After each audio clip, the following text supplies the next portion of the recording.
ধর্ষণের অভিযোগে content creator BP ইমরানকে গ্রেফতার করেছে পুলিশ। রোববার সাভারের আশুলিয়া থানার পুলিশ তাকে গ্রেফতার করে। এই তথ্য নিশ্চিত করেছেন আশুলিয়া থানার পরিদর্শক রুবেল হাওলাদার। আশুলিয়ার পলাশবাড়ি এলাকা থেকে তাকে গ্রেফতার করা হয়। এ মামলায় জুনায়েদ ও সুমাইয়া নামের আরও 2 কন্টেন্ট ক্রিয়েটরকে আসামি করা হয়েছে।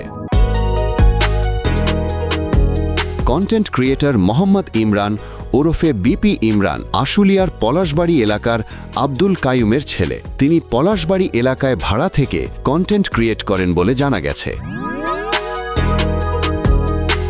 ভুক্তভোগী ওই নারীর অভিযোগ, দীর্ঘদিন ধরে ইমরান তাকে দিয়ে টিকটক ভিডিও তৈরি করে আসছিলেন।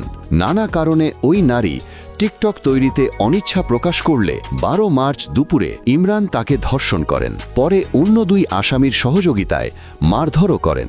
এ ঘটনায় আশুলিয়া থানায় মামলা করেন ভুক্তভোগী ওই নারী। মামলার পর অভিযুক্ত কন্টেন্ট ক্রিয়েটর বিপি ইমরানকে গ্রেফতার করে আশুলিয়া থানা পুলিশ। এ ঘটনায় গ্রেফতার আসামিকে বিকেলে আদালতে পাঠানো হয়।